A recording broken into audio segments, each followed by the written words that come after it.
नमस्कार, मी श्वेता. तुम्ही पाहताय न्यूज 18 लोकमत. बुलेटिनमध्ये तुमचं स्वागत आणि पुढच्या अर्ध्या तासात आंतरराष्ट्रीय पातळीवरच्या घडामोडींचा आढावा घेणार आहोत. जगाच्या पाठीवर आमच्या विशेष बुलेटिनमध्ये रशियन बनावटीची स्पुटनिक लस नाकारल्याबद्दल ब्राझीलच्या आरोग्य अधिकाऱ्यांनी स्पष्टीकरण दिलंय. ही लस ब्राझीलमध्ये वितरित करायला नकार दिला. सुरक्षेच्या कारणास्तव ही लस नाकारल्याचं अधिकाऱ्यांचं म्हणणं आहे. या लसीबाबत विश्वासार्ह आणि ठोस माहिती उपलब्ध नाही, त्यामुळे लस नाकारण्यात आली. वॉशिंग्टन आणि ऑरेगॉनमध्ये कोरोनाचा जोरदार फटका बसला होता, त्यामुळे तिथल्या प्रशासनाने लगेचच सर्व काही बंद करण्याचे आदेश दिले होते. आता संक्रमण आणि रुग्णालयात दाखल होणाऱ्या रुग्णांच्या संख्येमध्ये वाढ होत असल्यानं आणखी काही कडक निर्बंध लावण्याच्या तयारीत आहेत. कोरोनाची चौथी लाट येण्याचा धोका फक्त वॉशिंग्टनच्या गव्हर्नर्सनीच व्यक्त केलाय. त्यामुळे अनेक व्यवसाय आणि चर्चेसच्या आतमध्ये आता लोकांच्या संख्येवरती मर्यादा घालण्यात येणार आहे. तर दुसरीकडे लसीची मागणी वाढते आणि पुरवठा मात्र कमी आहे.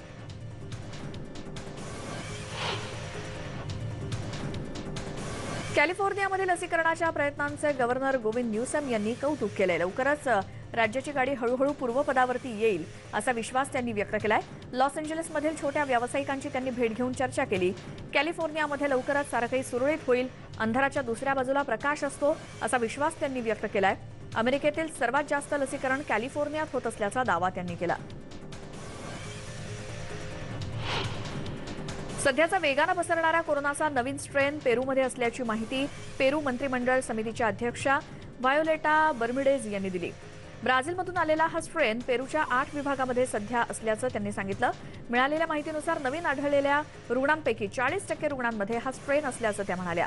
वेगानं लसीकरण करण्यासाठी सरकारी आणि खासगी आरोग्य व्यवस्था जोरदार प्रयत्न करते अशी माहिती त्यांनी दिली. लोकांच्या एकत्र येण्यावर देखील निर्बंध घालण्यात आले. भारतात राहणाऱ्या अमेरिकन नागरिकांना शक्य तितक्या लवकर भारत सोडण्याच्या सूचना अमेरिकन सरकारनं दिल्या आहेत. भारतात आरोग्य व्यवस्थेवर मर्यादा असल्याचं सांगत अमेरिकेच्या परराष्ट्र खात्यानं भारत सोडण्याची सूचना दिली आहे. त्याशिवाय STEP या सरकारी अलर्ट सिस्टममध्ये नोंदणी करायला सुद्धा सांगितलंय. अमेरिकन नागरिकांना बेड मिळण्यासाठी अडचणी येत असल्याचा दावा करण्यात आला आणि सध्या उपलब्ध असलेल्या विमानसेवेचा फायदा घेऊन शक्य तितक्या लवकर अमेरिकन नागरिकांनी भारतातून बाहेर पडावं असं यात म्हटलंय. लसीकरणाबाबत अमेरिकेमध्ये एक महत्त्वाची माहिती समोर आली आहे. लस घेतलेल्यांना रुग्णालयात दाखल होणं तसंच मृत्यूचा धोका कमी होत असल्याचा दावा यामध्ये करण्यात आलाय. यासाठीच लसीकरण वेगानं करण्याचे जगभरात प्रयत्न सुरू आहेत. फायझर आणि मॉडर्नाच्या लसीमुळे वृद्धांचा कोरोनाचा धोका कमी होतोय असं यात म्हटलंय. लसीमुळे संसर्गाचा धोका बराच कमी होतोय. अमेरिकेतील साथरोग नियंत्रण केंद्रानं तशी माहिती दिली. सिरियाच्या उत्तरेकडील भागामध्ये शनिवारपासून लसीकरणाला सुरुवात होणार आहे. सुरुवातीला वैद्यकीय आणि सेवा क्षेत्रातील कर्मचाऱ्यांना लस देण्यात येणार आहे. दुसऱ्या टप्प्यात ज्येष्ठ नागरिक, सार्वजनिक क्षेत्रातले कर्मचारी आणि गंभीर आजार असलेल्या रुग्णांना लस देण्यात येईल. सिरियाच्या लसीकरण विभाग आणि आरोग्य खात्याकडून ही माहिती देण्यात आली आहे. या मोहिमेत 93 टीम्स सहभागी असतील. ब्राझीलमध्ये अजूनही कोरोना संक्रमण वाढतंय. कोरोना बळींचा आकडा 4 लाखांच्या पार गेलाय. साओ पावलोच्या दफनभूमीमध्ये मृतदेह आणले जात आहेत. केवळ एप्रिल महिन्यात 1 लाख नागरिकांचा कोरोनानं बळी गेलाय. कोरोना संकटातला हा सर्वात भीषण आणि प्राणघातक महिना ठरलाय. हिवाळ्याचे दिवस आणखी भयंकर असू शकतात असा इशारा काही आरोग्य तज्ज्ञांनी दिलाय. दररोजची रुग्णवाढ आणि बळींचा आकडा आता किंचित कमी झालेला असला तरी एप्रिलच्या सुरुवातीच्या आठवड्यात 2 दिवसात 4000 जणांच्या मृत्यूंची नोंद झाली. युरोपियन युनियननं मेक्सिकोला फायझर बायोटेक लसीचे 5,85,000 अतिरिक्त डोसेस पाठवलेत. हा आठवडा संपेपर्यंत फायझरच्या एकूण डोसचा आकडा 1,60,59,000 पर्यंत पोहोचेल अशी माहिती मेक्सिकोच्या सोशल सिक्युरिटी इन्स्टिट्यूटचे संचालक झोए यांनी दिली. 50 ते 59 वर्ष वयोगटातल्या नागरिकांच्या लसीकरणाची नोंदणी व्यवस्थित सुरू असल्याचं अध्यक्ष एब्राडोर म्हणाले. इतर अनेक देशांप्रमाणेच मेक्सिकोत सुद्धा लसींचा साठा मागणी एवढा पुरवण्यात अडचणी येत आहेत. अमेरिकेच्या मिशिगनमध्ये लसीकरण वेगानं आणि नियोजनबद्ध पद्धतीनं होत असल्यानं कोरोना निर्बंध उठवण्याची तयारी सुरू करण्यात आली आहे. त्याचाच नियोजन आराखडा गव्हर्नर ग्रेचेन व्हिटमर यांनी जाहीर केलाय. लसीकरण केलेल्या नागरिकांची संख्या वाढली की अनेक निर्बंध टप्प्याटप्प्यानं उठवले जाणार आहेत. आधी कोरोना हॉटस्पॉट ठरलेल्या मिशिगनमध्ये आता रुग्णसंख्या कमी होऊन लसीकरणाचा वेग वाढलाय. मिशिगन बॅक टू नॉर्मल या प्लॅन अंतर्गत 2 आठवड्यात निर्बंध उठवले जाणार आहेत आणि 16 वर्ष वयाच्या नागरिकांपैकी 55% लसीकरण झालं की मे महिन्यापर्यंत कार्यालय कामकाज सुरू करण्याची तयारी यामध्ये करण्यात आली आहे. 1 जुलैपासून कोरोना प्रतिबंधात्मक नियम उठवले जाण्याची शक्यता न्यूयॉर्क शहराचे महापौर बिल ब्लेसियो यांनी व्यक्त केली आहे. लसीकरणाचा वाढता वेग आणि घटती रुग्णसंख्या हे आशादायी चित्र असल्याचं ब्लेसियो म्हणालेत. अर्ध्याहून अधिक प्रौढ नागरिकांनी लसीचा किमान 1 डोस घेतलाय. उर्वरित निर्बंध काढून टाकण्याचे अधिकार महापौरांकडे नाहीत. राज्यपालांशी सल्लामसलत करून हे निर्णय घेतले जातील. जगभरात 100 कोटी नागरिकांचं लसीकरण झालेलं असलं तरीही यात श्रीमंत देशांना झुकतं माप देण्यात आल्याचं निरीक्षण जागतिक आरोग्य संघटनेनं नोंदवलंय. हे प्रमाण 82% असल्याचं WHOचे प्रमुख टेड्रॉस यांनी म्हटलंय. केवळ 0.3% नागरिक हे गरीब देशांमधले आहेत. पोर्तुगालमध्ये आयोजित ऑनलाईन आरोग्य परिषदेत ते बोलत होते. लसींचं असमान वितरण हे संघटनेसमोरचं मोठं आव्हान असल्याचं टेड्रॉस म्हणाले. चीननं बोस्नियाला लसीचे 50,000 डोसेस पाठवलेत. बोस्नियाचे नागरी व्यवहार मंत्री अंकिका गुडेलजेविक यांनी ही मदत केल्यामुळे चीन खरा मित्र असल्याची प्रतिक्रिया दिली आहे. कोवॅक्स प्रकल्पाअंतर्गत मागवलेला लसींचा साठा उशिरा येणार असल्यानं चीनकडे मदत मागितल्याचं त्यांनी सांगितलं. या मदतीमुळे बोस्नियाच्या लसीकरण मोहिमेला बळ मिळणार आहे. इस्रायल देशामध्ये ज्यू धर्मियांच्या एका धार्मिक कार्यक्रमात चेंगराचेंगरी झाली. एकाच वेळी हजारो नागरिक एकवटल्यानं झालेल्या चेंगराचेंगरीत 38 जणांचा मृत्यू झालाय. हा आकडा आणखी वाढण्याची भीती आहे. कार्यक्रमाच्या ठिकाणचा स्टँड कोसळला असं सांगण्यात आलं असलं तरी ही दुर्घटना चेंगराचेंगरीमुळेच झाल्याचं राष्ट्रीय आपत्ती व्यवस्थापनाचे प्रमुख अडोम यांनी ट्विट केलंय. अमेरिकेचे अध्यक्ष जो बायडन म्हणाले की अमेरिकेत सातत्यानं सुरू असलेल्या गोळीबार आणि हिंसाचाराच्या घटनांमुळे आम्ही व्यथित झालो आहोत. गोळीबाराच्या सततच्या घटनांमुळे आता बंदुकांच्या खरेदी विक्रीवर आम्ही आणखी कठोर निर्बंध आणणार आहोत. कठोर निर्बंध हाच एकमेव पर्याय असल्याचं बायडन म्हणाले. सतत होणाऱ्या गोळीबार, दहशत अशा प्रकारांना अमेरिकेतील जनता कंटाळली आहे. आता कठोर उपाययोजना करण्याची वेळ आली आहे. जॉर्जियाहून वॉशिंग्टनसाठी परत निघाले असताना ते विमानात बसण्यापूर्वी पत्रकारांशी बोलत होते. गुरुवारी सेंट विन्सेंट आणि ग्रेनेडाइन्स बेटावर मुसळधार पाऊस कोसळला. त्यामुळे काही भागात मोठा पूर आला तर अनेक भागात चिखल झाला. स्थानिक जनता सोफ्रियर ज्वालामुखीच्या तडाख्यातून बाहेर येण्यापूर्वीच तुफानी पाऊस आणि चिखलामुळे लोकांना पुन्हा एकदा झोडपून काढलंय. कॅरिबियन देशांना सर्वाधिक फटका बसलाय आणि पुढच्या काही तासात काही भागात 3 ते 5 इंच इतका पाऊस पुन्हा पडेल असा अंदाज हवामान विभागानं वर्तवलाय. सुदैवानं ज्वालामुखी किंवा नंतरचा पाऊस यामध्ये कोणत्याही प्रकारच्या जीवितहानीचं वृत्त नाही असं प्रशासनानं म्हटलंय. सॉफ्रियर आणि सेंट विन्सेंट या बेटांवरून मिळून सुमारे 20,000 नागरिकांना आपली घरं सोडून तात्पुरत्या निवाऱ्यामध्ये आसरा घ्यावा लागतोय. पोलिसांनी मारलेल्या जॉर्ज फ्लॉइडच्या कुटुंबियांनी आणि काही लोकप्रतिनिधींनी गुरुवारी सिनेटवर आणि व्हाईट हाऊसच्या अधिकाऱ्यांची भेट घेतली. मिनियापोलिसमध्ये जॉर्ज फ्लॉइडच्या हत्येला 1 वर्ष पूर्ण होत असताना झालेल्या या भेटीला महत्त्व आहे. यावेळी येत्या 25 मे पर्यंत कायद्यातील काही सुधारणांना सरकार मान्यता देईल असा विश्वास सिनेटच्या प्रतिनिधींनी आणि व्हाईट हाऊसच्या प्रवक्त्यांनी व्यक्त केला. जॉर्ज फ्लॉइडला पकडल्यावर त्याच्या मानेवर खूप जोरात पायानं दाबल्यामुळे त्याचा मृत्यू झाला होता आणि त्यानंतर अमेरिकेत ब्लॅक लाईव्हज मॅटर नावानं मोठी मोहीम राबवण्यात आली होती, ज्यामध्ये लाखो नागरिकांनी सहभाग घेतला होता. लिबियाच्या तटरक्षक दलानं गुरुवारी भूमध्य सागरीय भागातून देशात येण्याच्या प्रयत्नात असलेल्या स्थलांतरितांना राजधानी त्रिपोलीच्या पश्चिमेला रोखून धरलं. हे सगळेजण एका अनधिकृत एजन्सीच्या माध्यमातून लपतछपत समुद्रमार्गाने लिबियात घुसण्याचा प्रयत्न करत होते. यापूर्वी अशाच पद्धतीनं लिबियात घुसखोरी करणाऱ्या एका बोटीला अपघात झाला होता. यामध्ये 100 पेक्षा जास्त लोकांना जलसमाधी मिळाली होती. मोहम्मद गड्डाफी यांना ठार केल्यानंतर देशात सुरू झालेल्या हिंसाचारात अनेकांना आपले प्राण गमवावे लागले होते. यावेळी अनेकांनी समुद्री मार्गानं देशाच्या बाहेर पलायन केलं होतं. यानंतर अद्यापही लिबिया संक्रमणाच्या काळात आहे. प्रसिद्ध रहस्य कथा आणि कादंबरीकार जेसन मॅथ्यूज यांचं नुकतंच निधन झालं. 69 वर्षांचे जेसन मॅथ्यूज गेल्या काही दिवसांपासून दुर्मिळ अशा आजारानं त्रस्त होते. त्यांची रेड स्पॅरो ही गूढ आणि रहस्यमय कथा खूप गाजली होती. 2013 मध्ये प्रसिद्ध झालेली रेड स्पॅरो ही कादंबरी नवशीतयुद्धावरती आधारलेली होती. विविध प्रकारची तडजोड करत एखाद्या गुप्तहेराला काय काय करावं लागतं, त्याचं आयुष्य एका आव्हानानुसार कसं बदलत जातं, हे या कादंबरीमध्ये चितारण्यात आलं होतं. यामध्ये गुप्तहेराला चिमणी असं संबोधण्यात आलं. देशाच्या सेवेसाठी नैतिक अनैतिकतेच्या भिंती कशा नाहीशा कराव्या लागतात यावर देखील या कादंबरीत प्रकाश टाकण्यात आला होता. किर्गिस्तान आणि ताजिकिस्तान या मध्य आशियाई राज्यांनी गुरुवारी परस्परांवर जोरदार गोळीबार केला. हा वाद प्रामुख्याने पिण्याच्या पाण्यावरून आहे. या संघर्षात काल 4 जण ठार झाले. ताजिकिस्तानच्या सीमेवर किर्गिस्तानच्या पश्चिम बाटकन प्रदेशातील गावाजवळ असलेल्या पाणीसाठ्याच्या परिसरात ही चकमक झाली. काही दिवसांपूर्वी या भागात दोन्ही देशांकडून युद्धबंदीची घोषणा करण्यात आली होती. तर चकमकीच्या दरम्यान 800 पेक्षा जास्त गावकऱ्यांना सुरक्षितपणे बाहेर काढण्यात आलं. रशियन विरोधी पक्षनेते अलेक्स नवलानी यांनी जेलमध्ये सुरू केलेल्या आंदोलनावर सरकारनं आणखी निर्बंध घातलेत. यानुसार नवलानी यांनी लोकांना भेटण्यासाठी तयार करण्यात आलेली खिडकी बंद केली. यापूर्वीच रशियातील व्लादिमीर पुतीन सरकार आपल्या सोयीचे काही कायदे तयार केलेले आहेत सरकारने. तर भ्रष्टाचाराच्या विरोधात नवलानी यांच्या समर्थकांनी घातलेल्या संघटनेवरती बंदी घातली गेली आहे आणि यासाठी भ्रष्टाचाराच्या विरोधात काम करणाऱ्या या संघटनेला अतिरेकी गट ठरवण्यात आले. भ्रष्टाचाराच्या विरोधातल्या लढाईची 4 वर्ष वाया गेलेली नाहीत.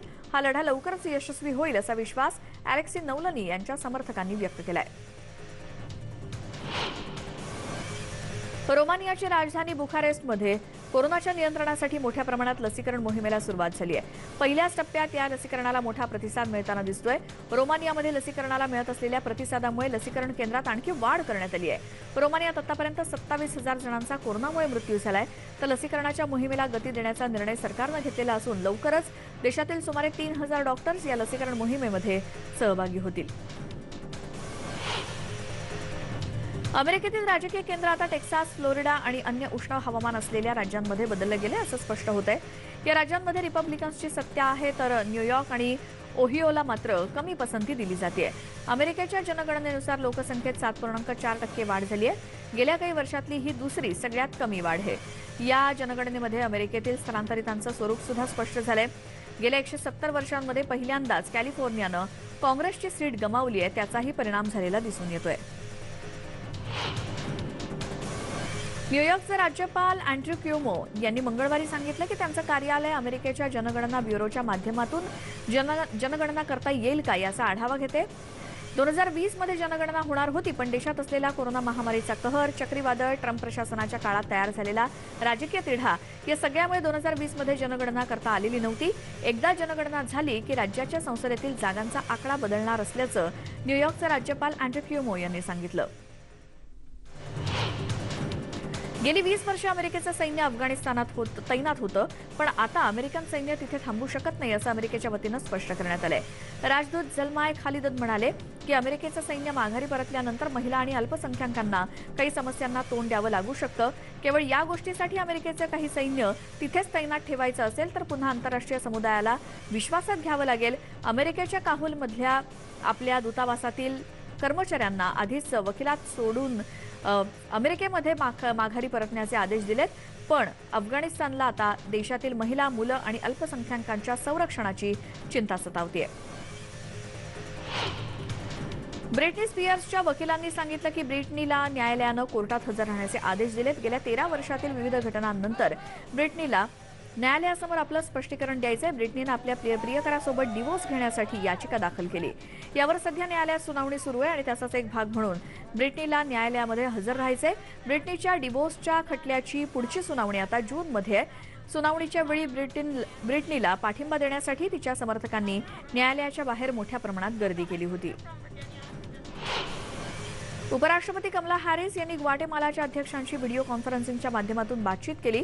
यावेळी कमला हॅरिस यांनी ग्वाटेमालामधल्या स्थलांतराच्या प्रश्नावरती चर्चा केली. हा प्रश्न तातडीनं आणि गांभीर्यानं सोडवण्याची गरज असल्याचं अमेरिकेच्या उपराष्ट्रपती कमला हॅरिस म्हणाल्या. डिप्लोमसी हा शब्द सामान्यतः सरकारी नेत्यांमधील संबंध सूचित करतो पण माझा विश्वास आहे की त्यापेक्षा व्यापक असलं पाहिजे असं त्यांनी नमूद केलं. स्थलांतरितांना प्रश्न सोडवण्यासाठी आपण मेक्सिकोच्या नेत्यांशी सुद्धा बोलणार असल्याचं कमला हॅरिस म्हणाल्या. अल्बेनियामध्ये डाव्या विचारसरणीच्या सोशलिस्ट पार्टीला सलग तिसऱ्यांदा बहुमत मिळालंय. संसदीय निवडणुकीमध्ये जवळपास निम्मी मतं आणि संसदेत पुरेसं बहुमत मिळाल्यानं त्यांना आता अन्य कोणत्याही पक्षांना सोबत घेण्याची गरज नाही. पंतप्रधान एडी रामा यांच्या सोशलिस्ट पार्टीनं जवळपास 49% मतं आणि 140 पैकी 74 जागा मिळवल्या आहेत अशी माहिती निवडणूक आयोगानं दिली आहे। विजयानंतर तिरानाच्या मुख्य चौकात सोशलिस्ट पार्टीच्या हजारो समर्थकांनी जल्लोष केला, तर निवडणुका चुकीच्या मार्गाने जिंकल्याचा आरोप डेमोक्रॅटिक पक्षानं केलाय। सौदी अरेबियाचे क्राउन प्रिन्स मोहम्मद बिन सलमान यांनी राज्याचे रूपांतर कट्टर धार्मिक राज्यामध्ये करण्याचा विचार नाही असं स्पष्टपणे सांगितलंय। बिन सलमान म्हणाले की सौदी अरेबिया आणि वॉशिंग्टनमधील बायडेन प्रशासन बहुतेक परस्पर चिंतेच्या मुद्द्यावरती एकमत झालेलं आहे। त्यामुळे कोणत्याही दोन देशांमध्ये सर्व विषयांवर 100% सहमती नसतानाही बायडेन प्रशासन आणि सौदीमध्ये अनेक मुद्द्यांवरती सहमती होतीये। येमेनमधील सौदी नेतृत्वाखालील युद्धाला अमेरिकेनं पाठिंबा देण्याच्या आदेशासह ट्रम्प प्रशासनाबरोबर 4 वर्षांच्या तणावाच्या संबंधानंतर पुन्हा दोन्ही देशातील संबंध सुधारतील असा विश्वास सौदी अरेबियाचे क्राउन प्रिन्स मोहम्मद बिन सलमान यांनी व्यक्त केलाय।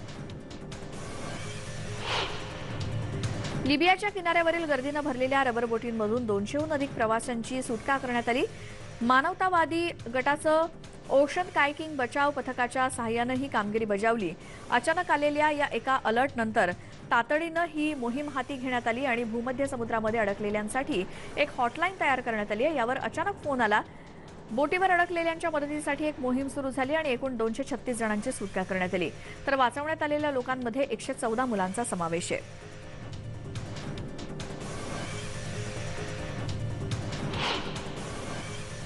आंतरराष्ट्रीय पातळीवरच्या इतरही घडामोडी पाहूयात एका छोट्याशा ब्रेकनंतर। पाहत राहा न्यूज 18 लोकमत।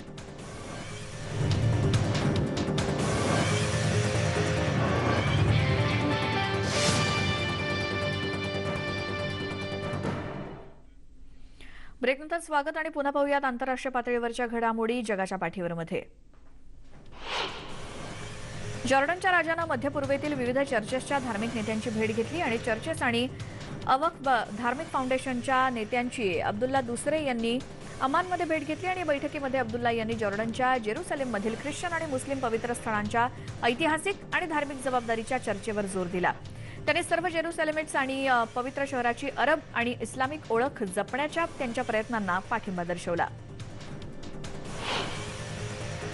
नासाच्या स्पेस एक्सच्या पहिल्या मोहिमेतल्या अंतराळवीरांनी पृथ्वीवर परतण्याआधी इतर आलेल्या सदस्यांना पुढच्या मोहिमेसाठी शुभेच्छा दिल्या।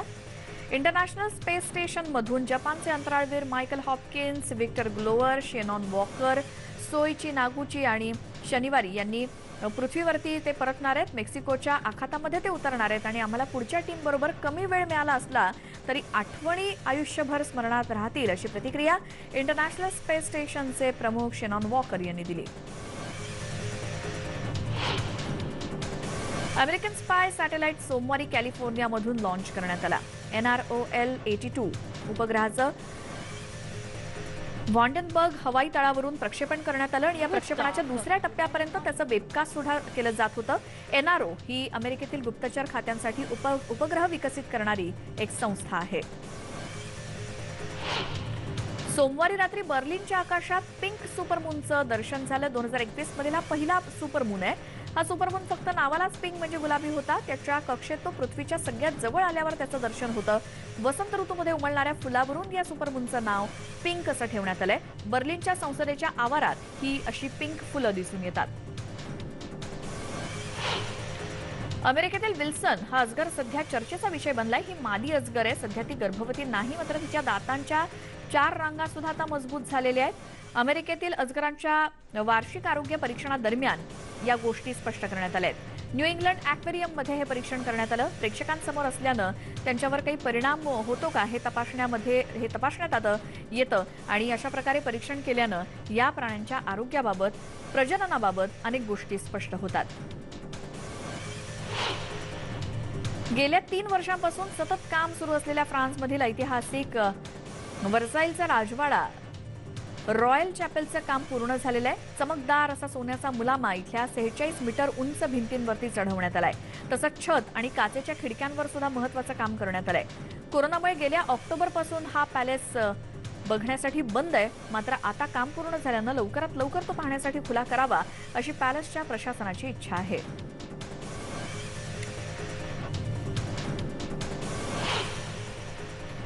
या आंतरराष्ट्रीय पातळीवरच्या घडामोडी पाहिल्यानंतर वेळ झाली या बुलेटिनमध्ये इथेच थांबण्याची. मात्र जाता जाता प्रेक्षकांना एक महत्त्वाचं आवाहन, ते म्हणजे मास्क घाला आणि सुरक्षित राहा. बातम्यांच्या प्रत्येक अपडेटसाठी पाहत राहा फक्त न्यूज 18 लोकमत.